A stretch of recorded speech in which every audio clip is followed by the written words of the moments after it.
It's 8 p.m., the blue light blocking glasses go on. The phone shifts into night mode. You're executing the perfect tech hygiene routine. Yet 2 hours later, you're staring at the ceiling. Your screen was perfectly dim, but your mind is completely wired. Most people assume it's a discipline problem. They think they didn't try hard enough, or maybe they just need to buy a better, more expensive sleep tracker to figure out what's wrong.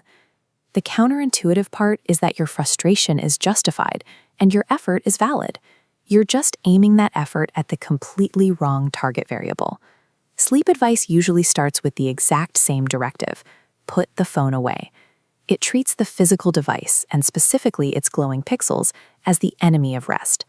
But think about the logic there. If an amber screen or night mode app successfully neutralizes the physical light problem, why does your brain still refuse to power down? Fixating on the light output of your screen is a distraction. It blinds us to the actual driver of our wakefulness. This chart shows a standard melatonin curve rising over time. Introduce bright, short wavelength light, and that curve flattens. Light shifts melatonin, but outside the lab, that response fractures. Light's effect varies wildly depending on your biology, device, and ambient environment. Because of this extreme variance, dimmers and night modes are just supporting actors in sleep onset, yet somehow society has mistakenly cast them as the lead. Optimizing for light while ignoring the psychological inputs you feed your brain is a flawed equation. Here's what's interesting about that missing variable.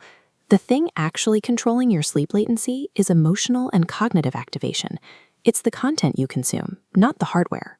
Think about the everyday inputs hitting your screen right before bed. Reading a vaguely threatening work email, scrolling through an outrage-inducing newsfeed, or getting pulled into argument loops. On the left, a slow sine wave represents the transition into sleep. On the right, erratic spikes represent your reaction to triggering content. Watch the spikes aggressively bleed over, overriding the calm rhythm.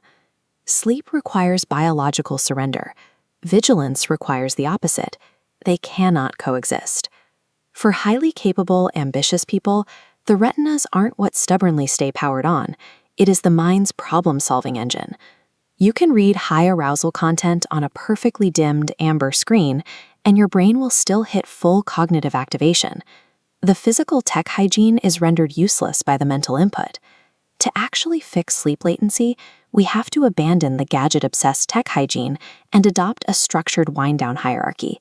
This hierarchy works in 3 tiers. First, reduce emotional load. Cut off news, emails, and conflict.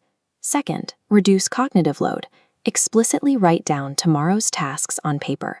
Finally, dim the environment and run through a boring physical sequence, like making tea.